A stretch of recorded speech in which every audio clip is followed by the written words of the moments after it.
اللہ کے رسول نے فرمایا، جو انسان رمضان میں جمعے کا روزہ رکھے اور افطاری کرتے وقت جو بھی دعا مانگے، اللہ وہ دعا رد نہیں کرتا۔ امام علی علیہ السلام نے فرمایا، جو انسان جمعے کا روزہ رکھے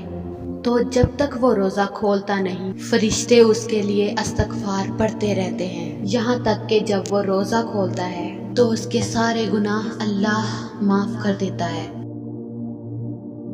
بی بی سیدہ فاطمہ الزہرا سلام علیہا نے فرمایا،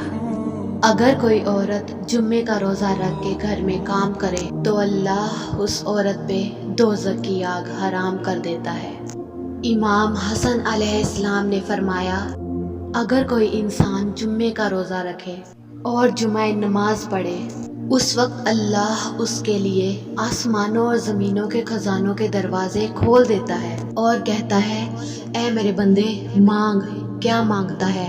امام حسین علیہ السلام نے فرمایا، اگر کوئی انسان رمضان میں جمعے کا روزہ رکھے اور رزق حلال کمانے کے لیے جائے تو فرشتے اس کے قدم چومتے ہیں اور اللہ اس کے پسینے کی ایک ایک بوند کے بدلے جنت میں اس کا مقام بڑھاتا رہتا ہے۔